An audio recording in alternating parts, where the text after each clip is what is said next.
저는 갈렙 목장을 섬기고 있는 김지용 안수 집사입니다. 제가 어릴 때는 그 소풍날을 눈꼽아 기다렸던 기억이 있는데 오늘은 정말 기다리지 않아도 너무나 빨리 온 것 같습니다. 그런데 오랜만에 이 자리에 서니까 문득 감사한 게 있습니다. 제가 마지막으로 이렇게 새벽 예배를 인도한 지가 한 24년도였던 것 같은데 그때는 이제 남성 목자분들이 12명이 안 돼가지고 순서가 너무 빨리 오는 거예요. 그래서 때로는 1년에 2번 하기도 했었거든요. 근데 감사하게도 이제 남성 목장이 부흥이 되어지고 그렇게 이제 한 분 한 분 세워지다 보니까 조금씩 이제 제 순서가 밀리니까 너무나 감사한 걸 오늘 깨달았습니다. 그리고 이걸 통해서 정말 남성 목자님들이 더 세워져서 교회 내 남성 성도분들을 더 이제 공동체 안으로 끌어들일 수 있는 그런 귀한 소그룹이 늘어나기를 소망하고, 그랬을 때 하나님도 영광 받으시고 또 저 개인에게는 순서가 더 밀리는 큰 은혜가 임하길 기도해 봅니다. 오늘 본문 말씀을 잘 아실 줄 압니다. 이게 갈라디아서 4장 22절 31절에도 여종에게서 육체를 따라 낳고 자유 있는 여자에게서 약속으로 말미암아 두 아들이 있다는 그 말씀이 나오는데, 오늘 말씀이 이제 시내산으로부터 종을 낳은 자 하갈과 여종의 자녀 그 이스마엘에 대한 이야기입니다. 저는 오늘 이 본문 말씀을 1에서 6절 출산하지 못하는 사레가 인본주의로 아브라함에게 하갈을 첩으로 주고 임신한 하갈과 사레의 갈등이 시작되고, 그리고 하갈이 사레의 그 박해로부터 도망치는 부분으로 한번 나눠봤고요.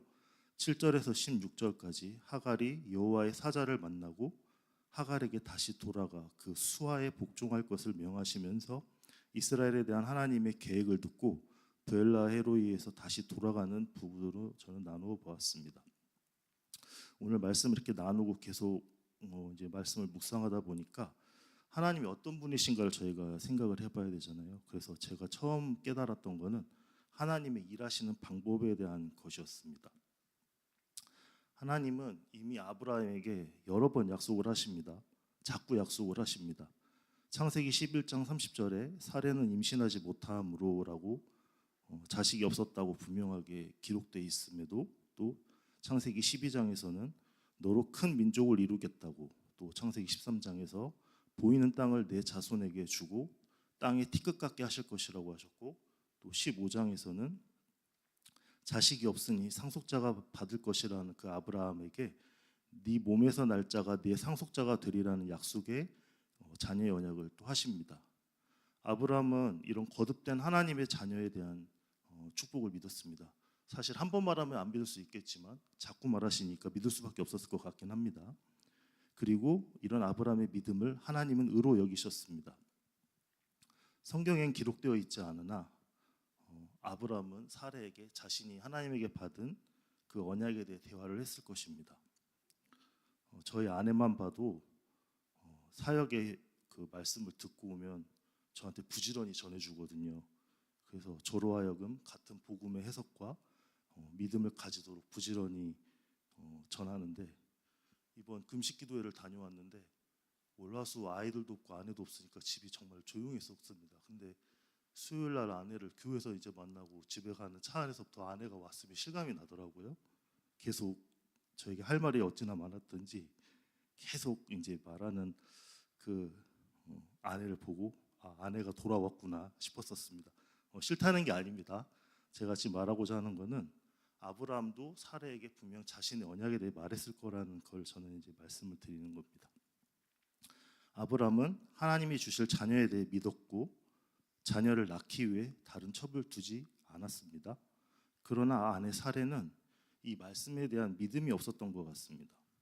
오늘 본문에 아이를 갖기 위해 하갈을 아브라함의 첩으로 주는 장면, 또 그리고 창세기 18장에 보면 여호와께서 아브라함에게 나타나셨을 때 내년에 아들을 가질 것이라는 말에 그 웃었던 그 말씀이 나오는데, 그런 행동을 봤을 때 아브라함에서 몸에서 날 자에 대한 언약은 임신하지 못하는 자신이기에, 또 전능하신 하나님을 알지 못했기에 자신의 방법과 생각으로 누가 봐도 출산할 수 없기에 자신의 생각으로 출산할 수 있는 방법으로 첩을 드린 것이라고 볼 수가 있습니다. 그런데 하나님이 일하시는 때가 언제일까요? 하나님이 아브라함에게 자꾸 약속하신 이 자녀의 약속이 성취된 때는 창세기 17장 1절에 전능한 하나님 앞에 완전히 행하라고 말씀하신 같이 하나님 앞에 완전히 행할 때, 또 그리고 18장에 여호와께서 능하지 못한 일이 있겠냐고 말씀하신 같이 내가 할 수 없는, 누가 봐도 되지 않는 그런 일 가운데 하나님의 역사하심이 드러나는, 그 전능하신 하나님의 이름이 나타나는 때 하나님이 역사하시는 걸 볼 수가 있습니다. 제가 제일 제 인생의 말씀으로 잡고 있는 그 언약의 말씀 하나가 시편 23편 3절의 말씀입니다. 거기에 보면 하나님은 자기 이름을 위하여 내 영혼을 소생시키시고 자기 이름을 위하여 의의 길로 인도하시는 분이라고 하시는데, 내 영혼을 하나님 앞에 완전히 행하도록 회복시키시고 하나님과의 바른 관계 가운데 하나님이 어떤 분이신지를 우리에게 보여주시며 역사하시는 분입니다. 이런 하나님을 모르면 우리는 사례와 같이 당장에 보이고 가능한 나의 방법, 나의 생각으로 행하는 실수를 할 수밖에 없음을 깨달아야 합니다. 또 제가 묵상한 하나님은 약속을 지키시는 하나님입니다. 하갈을 통해 아브라함의 몸에서 날짜가 또 생겼습니다. 자유 있는 약속으로 말미암은 자가 아닌 육체를 따라 종로를 타는 자가 생겼습니다. 하나님의 계획은 사례를 통한 이삭이 있었지 하갈을 통한 이스마엘이 있지 않았습니다. 그럼에도 하나님은 아브라함과 약속대로 아브라함의 몸에서 난 자인 이스마엘을 축복하시고 크게 번성하여 그 수가 많아 셀 수 없게 하리라 아브라함이 약속하신 그 약속을 똑같이 하십니다. 그리고 하나님은 회복시키시는 분이셨습니다. 임신한 하갈의 멸시를 받은 하갈이 임신한 하갈의 멸시로 아브라함의 허락을 받은 사례가 하갈을 학대하고 하갈이 도망가는 상황이 벌어집니다. 하나님은 도망하는 하갈에게 이렇게 굳이 말씀하십니다. 사례의 종 하갈이라 하시면서 하갈의 신분에 대해 이야기하시고 수하에 복종해야 한다는 방향을 알려주시는 분입니다. 그럼 오늘 본문 말씀이 우리에게 하시는 말씀이 무엇일까요? 저는 나의 생각, 나의 방법으로 하는 모든 일들, 우리가 말하는 인본주의는 나뿐만 아니라 내 주변까지 영향을 미친다는 것을 보게 되었습니다. 어쩌면 그저 평범한 삶을 살아가는 종일이었던 하갈은 사례 인본주의로 주인의 자녀를 임신하는 큰 축복을 받았습니다. 근데 축복을 받고 끝난 게 아니라 교만의 자리에 갔고 또 학대를 통해 도망갔고 다시 돌아왔고 결국 창세기 21장에는 이스마엘로 인해 쫓겨나게 됩니다. 또 이스마엘은 어떻습니까?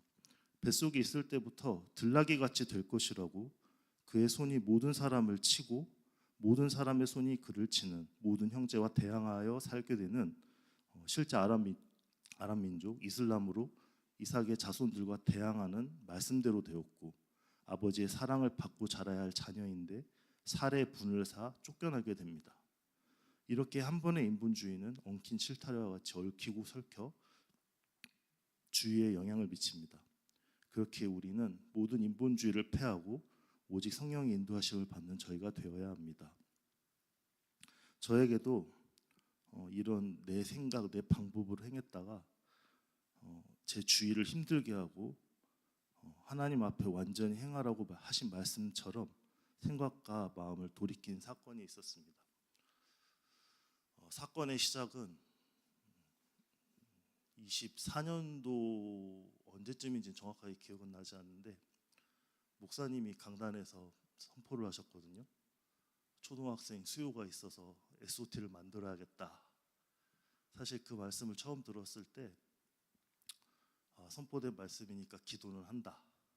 근데 나는 상관이 없는 것 같다. 저는 약간 처음에 받으면 반순종 반회피의 기질이 있어가지고 좀 그렇게 목사님의 말씀을 받았었습니다. 그리고 정말 학교가 생겼습니다. 근데 학교가 생겨서 이제 제가 처음 마음은 나는 상관이 없는데 약간 그런 마음이 있었다 보니까 아내가 저 몰래였나요? 모르겠어요. 하여간 아내가 은총이를 데리고 면접을 보고 왔어요. 그리고 또 합격까지 했대요. 근데 저는 그 대안학교의 그 학비가 제게는 이제 보낼 수 없는 그런 건널 수 없는 그런 강이었거든요. 어찌 보면. 그래서 그거에 대해서 어찌 보면 사전에 제 마음 한편으로 차단을 하고 있었습니다. 그런데 이제 은총이랑 같이 홀리드림 성교원을 이제 졸업했던 우리 친구가 있는데 그 친구의 어머니께서 그때 새벽 예배를 인도하시는데 그 노아의 방주에 대한 그때 말씀을 이제 하시는 거예요. 방주의 문을 닫는 건 하나님이시다. 이 학교의 문이 닫히는 것 또한 하나님이 언제 하실지 모른다. 그 말씀을 보고 그 묵상하셨다고 하시는데 그렇지 하는데 제 현실을 보고 저는 이제 그걸 또 차단을 했습니다. 그리고 저희 목장에서 제가 이제 이런 저의 상태를 이제 나누죠. 저에게 기도해달라고 이제 그런데 목장에서 이제 나누는데 모공분이 그러시더라고요. 자기는 절벽 끝에서 손을 잡고 있다가 그 손을 놓았을 때 하나님이 일하신 걸 체험하고 이제 그런 걸 겪어봐서 저보고 그 손을 놓았으면 좋겠대요. 그치 맞는 말인데 또 칼같이 차단을 또 했습니다. 자꾸 차단을 하는 거예요. 제 스스로가. 왜냐하면 저는 이미 안 보낸다고 저는 이미 머리에서 결단을 했으니까요. 그래서 근데 진짜 이게 미치겠는 거예요. 보내도 미치겠고 안 보내도 미치겠고. 왜냐하면 보내면 감당할 매 달마다 내야 될 그 경제적인 부분에 대한 미침이 있고 안 보내면 또 내가 이 아이를 안 보내서 안 될 것 같은 그런 미침이 있는 거죠. 근데 이제 세상적으로 그냥 그래 일단은 공짜 교육이니까 보내자. 돈 안 드는 대로 제 마음대로 제 생각대로 그렇게 보냈습니다. 그래서 제가 이런 고민을 진짜 많은 분들에게도 나누기도 했고요. 진짜 어쩔 때 그 식당에서 제가 우연히 이제 옆에서 동주 목사님 식사를 하고 계셔가지고 제가 못 보내는 이유에 대해서 또 말도 하기도 하고 진짜 그런 상태였는데 이게 참 이상했습니다.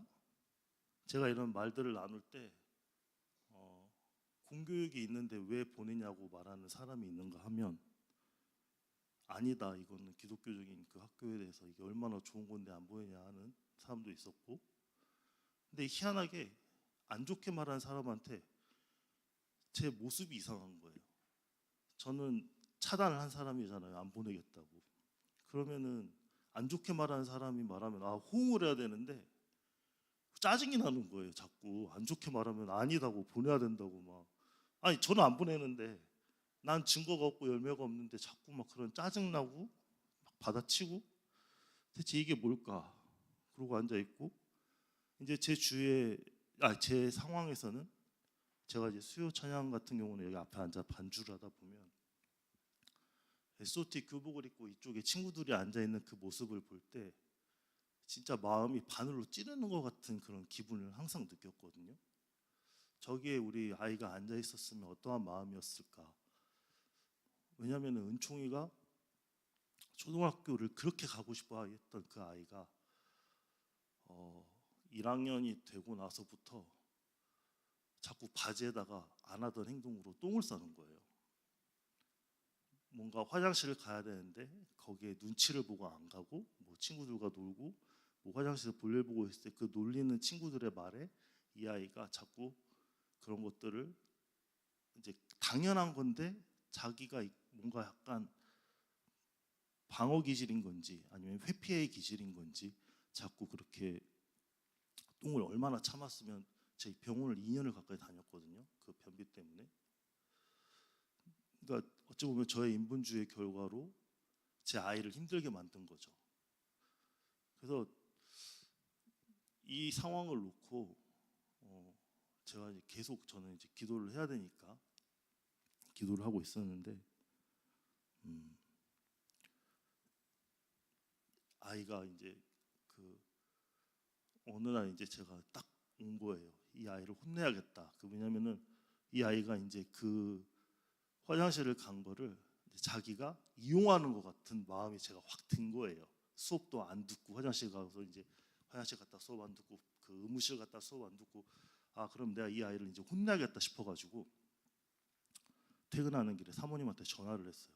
아 근데 왜 혼내야 되는데 사모님한테 전화를 했는지 지금도 이해가 안 가거든요. 근데 제가 사모님한테 전화하는 걸 좀 좋아하긴 해요. 자주는 안 드리지만. 근데 사모님이 영이 평안해야 된다고 SOT 보내라고. 근데 거기서 또 저는 이제 받아치는 거죠. 아니 저는 지금 혼내는 걸 듣고 전화를 드렸습니다, 사모님. 근데 자꾸 SOT 이야기를 하시는 거예요. 미치겠는 거예요, 그 상태에서는. 그래가지고 사모님이 말씀하시는 거는 너희 부모의 그런 소심한 영이 이 아이에게 그렇게 흘러가게 놔둬놓고 이 영적인 것을 안 해놓고 자꾸 그러는 거에 대해서 사모님이 자꾸 이제 저를 깨워주셨는데 그때는 사실 제가 그거를 막 받아들이기 싫고 받아치고 싶고 막 그래서 그때 못 알아먹고 그랬는데 최근에 제가 이제 사모님이 그래서 그 말씀을 하셨었구나라는 거를 이제 제가 많이 묵상을 했었습니다. 깨닫게 됐었습니다. 근데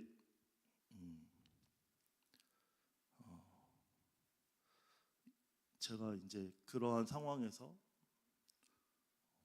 어쨌건 그렇게 25년이 이제 SOT가 시작이 되었고 이제 제가 못 보내는 상황 가운데 기도를 할 때 이제 하나님이 저에게 일을 하시는 거예요. 어떤 일을 하셨냐면 이제 사모님과 그 통화로 저를 깨워주시고 또 제가 아직도 기억하거든요. 6월 6일 날 저희 가족끼리 소래산을 이제 등산한 적이 있었는데 제가 그 차 안에서 제가 불신앙을 엄청 뿌렸습니다. 나는 이 지금의 내 상태, 지금의 내 경제면 나는 절대 SOT를 못 보낸다. 그 최근에 에디슨한테 다시 물어봤더니 그때 제 욕을 했다더라고요, 속으로. 그래서 이제 그러고 불신앙을 하고 이제 은성이, 은총이 이렇게 보석이 저희 조카랑 이렇게 등산을 하는데 5살이었거든요, 은성이가. 근데 이 아이가 등산을 그 정상까지 이제 올라갔어요. 근데 올라가는 과정 가운데 이제 뭐 좀 더 가면은 정상일 것 같은데 이 아이가 중간만큼 가면 힘들다고 아빠 나 그만 가겠다고 아니야 은성아 이제 갈 수 있어 그렇게 제가 이 아이를 다독이고 이 아이를 데리고 정상에 이제 올라갔다가 이 아이가 다리가 아프다고 막 저한테 업어달라고 할 때 업고 이 산을 내려오면서 그런 마음이 확 들었습니다. 아 지금 하나님이 나를 보시는 마음이 이런 마음이겠구나.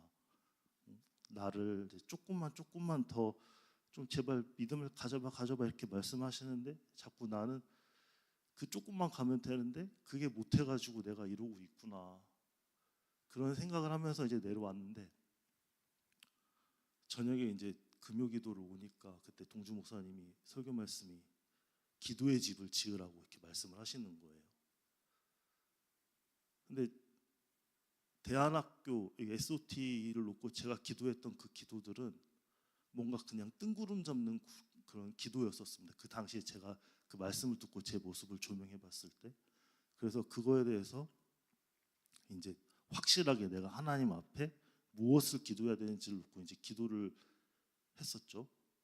근데 또 말씀으로 그러시는 거죠.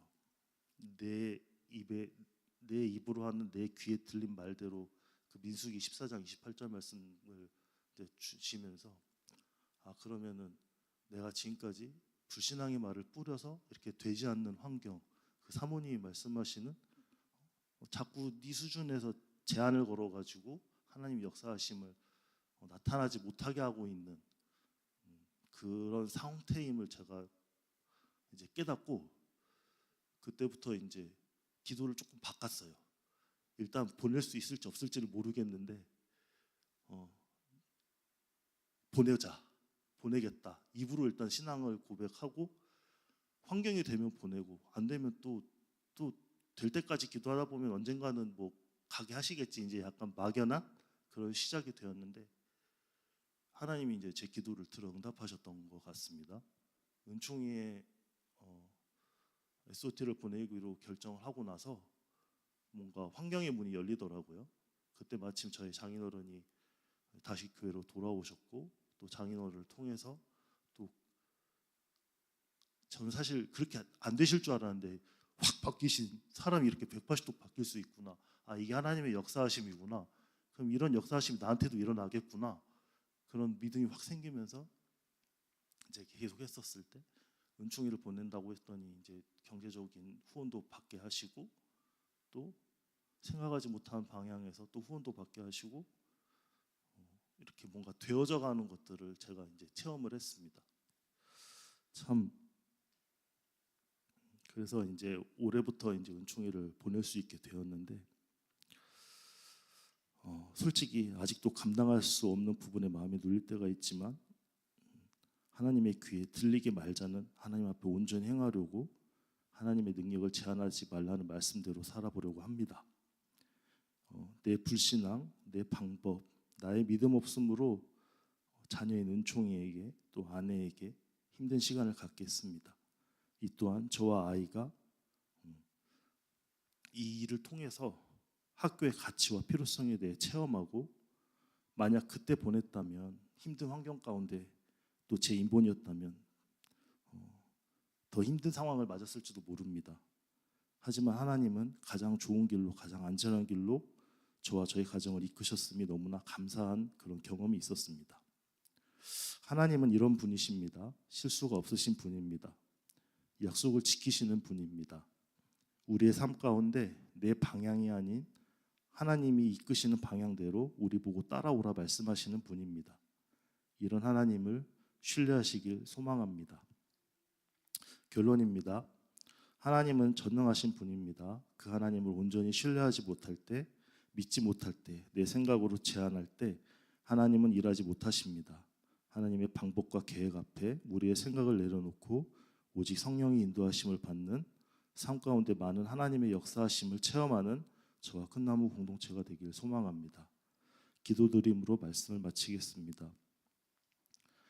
하나님, 오늘 살해 행함으로 이스마엘이 태어나기까지의 말씀을 통해 전능하신 하나님의 태, 그 하나님을 온전히 신뢰하지 못할 때, 믿지 못할 때, 내 생각으로 제한할 때 하나님은 일하지 못하시는 그로 인해 나와 내 주위까지 영향을 받는 인본주의에 대하여 깨달은 바를 나누게 하시니 감사합니다.